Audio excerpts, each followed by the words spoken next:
गिबियावनो आं गसाइगाव खोन्दो बनसुनि आफादगिरि जानानै मिडिया आरो ससियेल मिडिया भिउआर्स फोरनि गेजेराव आंनि गोजोन हामलायनायखौ जासिहरग्रोबाय।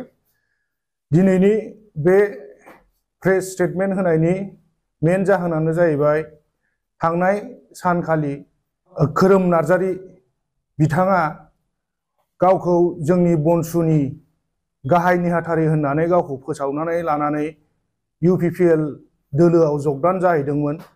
नाथाय खोरोम नार्जारि बिथाङा जोंनि मानसि नंखालामोन। बियो 3 माससोल' जोंजों दङमोन। नाथाय 3 मासनि उनाव बिनि खामानिया मोजां जायैखाय बिथांखौ डिसचार्ज खालामहोनाय जादों आरो।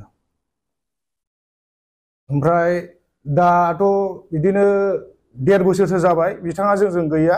जोंनिया आंनि खाथियावनो नै दंफायो गाहाय नेहाथारिया। दाथ' बनसुनिफ्रायथ' फार्स्ट आं बेखौनो खोनादों। सिगांनि समाव सासेखौ खोनादोंमोन बे उदालगुरिनिफ्राय।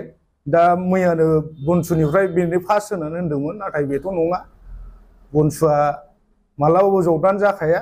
जोङो हारिनि थाखायसो मावनो ओंखारदों आरो जों मावनानै थागोन।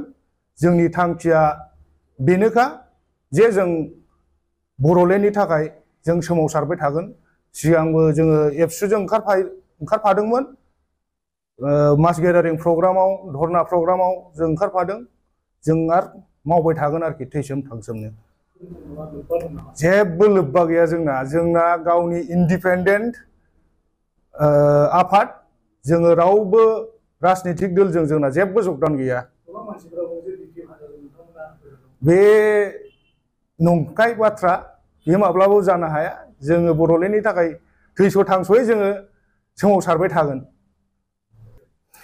जायखिजाया बनसुखौ बरनाम होनायनिफ्राय गोजानाव थानांगौ। आरो जाय बिथांमोना बनसुखौ नंखाय बरनाम फोसावो बेखौ आयेनै गोख्रोङै आयेननि बेबस्था लानाय जागोन आरो। जोङो राजनितिक दलजों जेबो लोब्बा गैया। आरो जोङो हारिनि थाखाय जों मावलांदों आरो मावलांबाय थागोन। आरो जोंनो मावलांनायनि थाखाय स्कप हो। एसेनोसै, गोजोन्थों। बेखौनो बुंनो सानो जे मिस्टार खोरोम नार्जारिया थांनाय 11 मार्चआवहाय बेयो जे UPPL आव जगदान जानानै इलजिकेल स्टेटमेन्ट होदों बियो। जे बनसुआ बिदि माने गामि ओनसोलावहाय जेबो दाबदाबा गैया मा गैया। बे आनरिजनेबल खोथाफोरखौ जों गनायना लानो हानाय नङा। दा जों बेखौनो खावलायो दे मिस्टार खोरोम नार्जारिया गाव जे गावनि बेक्तिगत मुलाम्फानि थाखाय बे जे UPPL आव थांदों, जों बेखौ नायनोबो दरखार गैया, जेबो गैया। गाव थांथों, बिनि गावनि पार्सनेल मेटार बियो।